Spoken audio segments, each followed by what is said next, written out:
Assalamualaikum warahmatullahi wabarakatuh.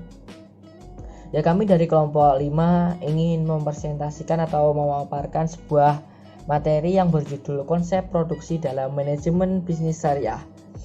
Ya, sebelum memasuki ke dalam materi, perkenalkan kami di sini ada 4 anggota. Yang pertama yaitu saya sendiri Hedo Hafiz, terus ada rekan saya yaitu Kiki Siti Mulkimah, ada Laila Rizky Amalia, dan yang terakhir yaitu ada Nazih Al Fauzan.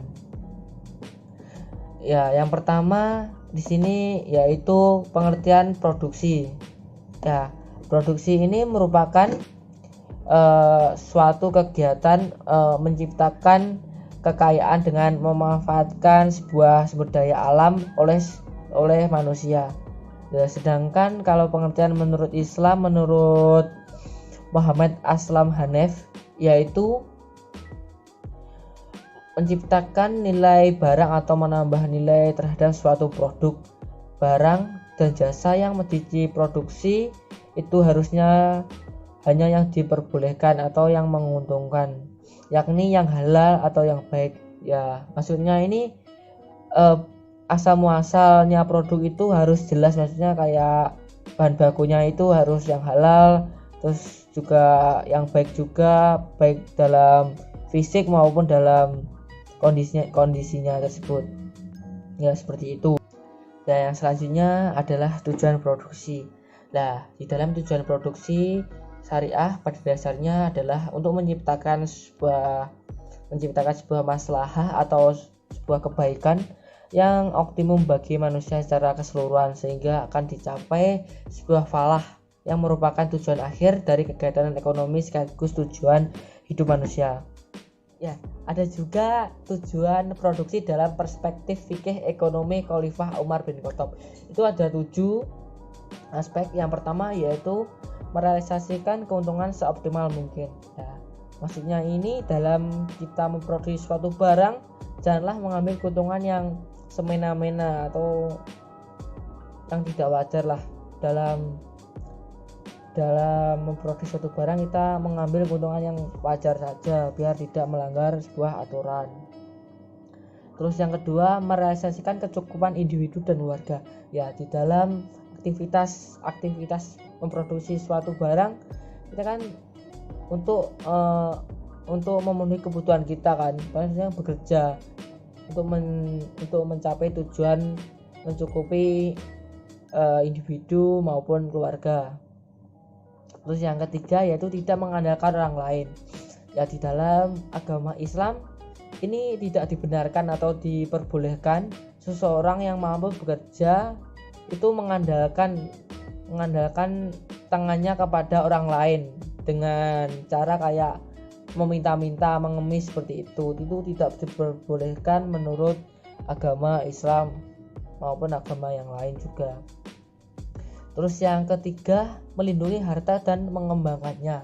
Nah, ini menurut Umar bin Khattab menyerukan kepada manusia untuk memelihara harta dan mengembangkannya, untuk mengeksploitasikannya ke dalam kegiatan produksi.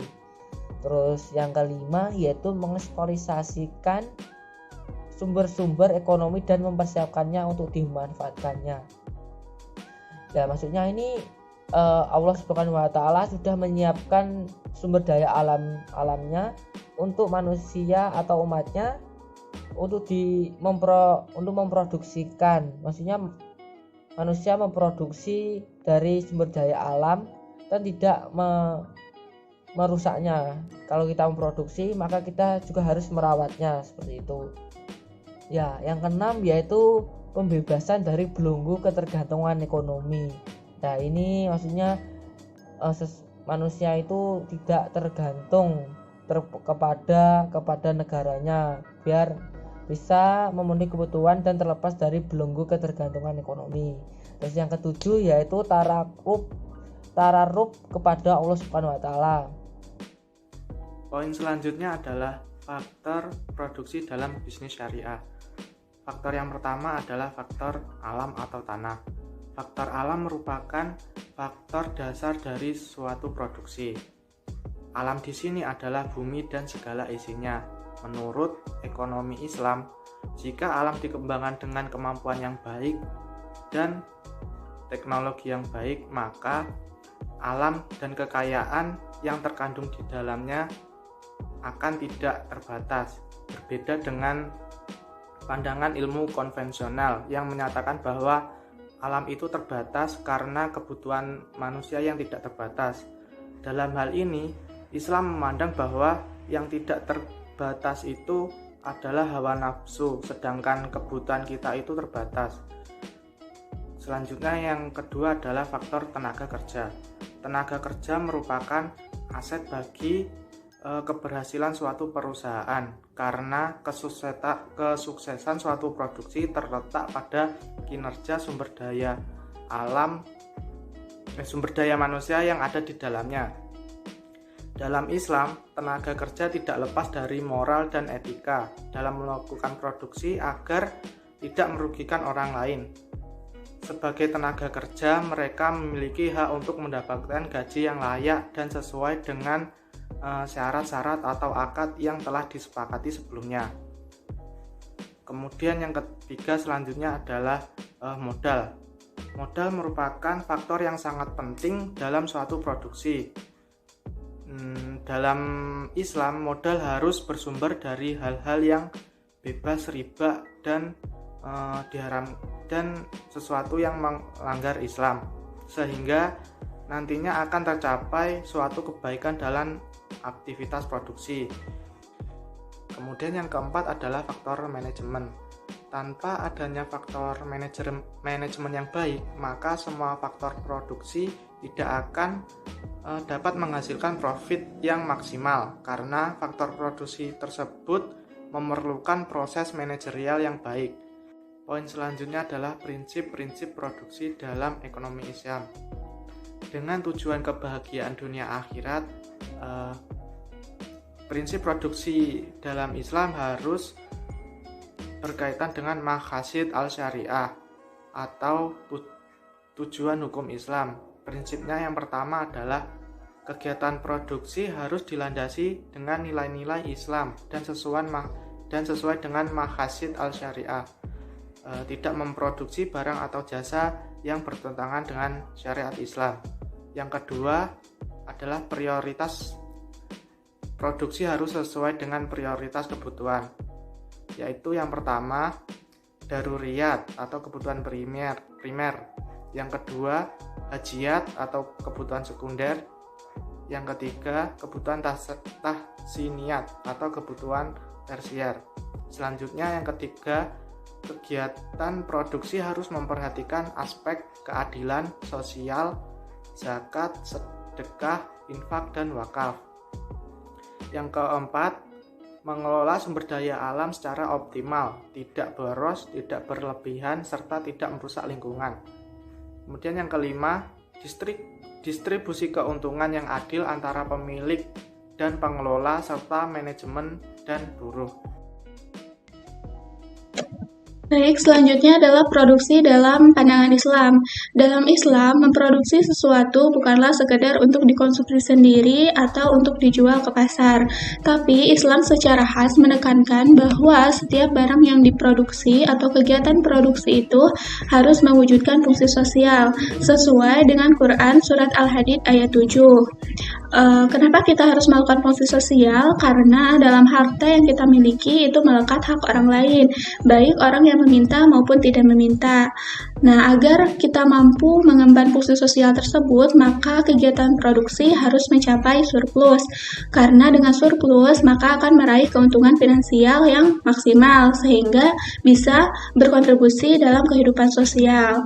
Melalui konsep inilah, kegiatan produksi harus bergerak di antara dua garis optimalisasi. Tingkat optimal yang pertama adalah mengupayakan berfungsinya sumber daya insani ke arah pencapaian full employment, di mana setiap orang yang bekerja dan menghasilkan karya, kecuali mereka yang uzur syar'i, yaitu sakit atau lumpuh.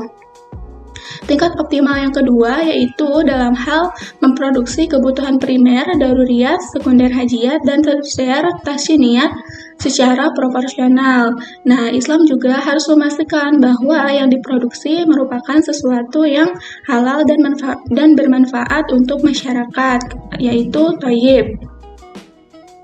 Nah, sebagai modal berproduksi, Allah juga menyediakan bumi beserta isinya untuk manusia olah demi kemaslahatan seluruh umat sesuai dengan Quran Surat Al-Baqarah ayat 22. Selanjutnya, nilai-nilai Islam dalam berproduksi. Upaya produsen untuk mencapai maslahah yang maksimum dapat terwujud apabila produsen mengaplikasikan nilai-nilai Islam. Dengan kata lain, seluruh kegiatan produksi terikat dengan tatanan moral dan teknikal secara Islami. Nah, Mevli mengatakan bahwa perbedaan antara produsen Muslim dengan non-Muslim itu tidak hanya pada tujuannya saja, tetapi juga dapat dilihat pada kebijakan-kebijakan ekonomi dan juga strategi pasarnya. Nah, supaya lebih rinci, berikut ini adalah nilai-nilai Islam dalam berproduksi. Yang pertama yaitu berwawasan jangka panjang, yaitu berorientasi pada tujuan akhirat.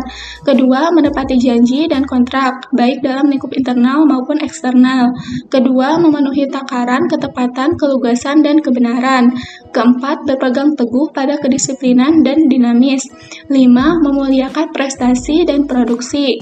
6. Mendorong ukhuwah antar sesama pelaku ekonomi. 7. Menghormati hak milik individu. 8. Mengikuti syarat sah dan rukun akad transaksi. Selanjutnya, adil dalam bertransaksi, memiliki wawasan sosial, pembayaran upah tepat waktu dan layak, dan terakhir, menghindari jenis dan proses produksi yang diharamkan dalam Islam. Nah, penerapan nilai-nilai tersebut tidak hanya akan menguntungkan untuk produsen, tetapi juga mendatangkan berkah. Nah, berkah inilah yang membedakan antara produsen Muslim dengan non-Muslim. Nah, dengan kombinasi antara keuntungan dan berkah, maka produsen akan memberikan kontribusi bagi tercapainya pahala atau kesuksesan. Dan produsen tidak hanya dapat memperoleh kebahagiaan hakiki di dunia, tapi juga di akhirat. Oke, selanjutnya saya akan menjelaskan mengenai perilaku produksi muslim, di mana sebagai seorang muslim hendaknya ketika kita akan membuat barang ataupun jasa harus memperhatikan mengenai norma dan etika. Saya akan menjelaskan yang pertama yaitu norma dan etika seorang muslim adalah yang pertama, menghindari sifat tamak, yang kedua tidak melampaui batas serta tidak berbuat zalim, dan yang ketiga harus memperhatikan apakah produk itu memberikan manfaat ataupun tidak, baik atau buruk, sesuai dengan nilai dan akidah ataupun tidak. Yang keempat yaitu seorang muslim harus memproduksi yang halal dan tidak merugikan diri sendiri maupun konsumen yang akan membeli produk. Yang selanjutnya yaitu etika dalam memproduksi muslim. Yang pertama yaitu memperhatikan halal dan haramnya. Yang kedua tidak mementingkan keuntungan semata. Dan yang ketiga yaitu diharamkan untuk memproduksi segala sesuatu yang merusak akidah dan akhlak. Selanjutnya saya akan menjelaskan mengenai sistem upah karyawan, di mana sistem pengupahan dapat dikelompokkan menjadi 4. Yang pertama yaitu sistem upah waktu, di mana pengupahan itu didasarkan dengan menggunakan standar waktu seperti jam, hari, minggu, ataupun bulan. Yang kedua yaitu sistem upah prestasi, di mana upah ini diberikan kepada karyawan untuk setiap jumlah produk yang telah dihasilkan. Yang ketiga yaitu sistem upah borongan, apa yang mereka hasilkan tanpa didasarkan pada waktu yang digunakan. Jadi sistem ini tuh diberikan kepada karyawan yang telah menghasilkan produk tanpa didasarkan pada waktu tertentu. Yang terakhir yaitu sistem upah bonus, diberikan kepada karyawan atas tingkat perbaikan produktivitas dari karyawan sehingga ada keuntungan lebih yang didapatkan dari perusahaan. Oke, sekian dari materi yang kami jelaskan. Apabila ada kesalahan dalam menjelaskan ataupun tutur kata yang tidak berkenan, kelompok kami mohon maaf. Wassalamualaikum warahmatullahi wabarakatuh.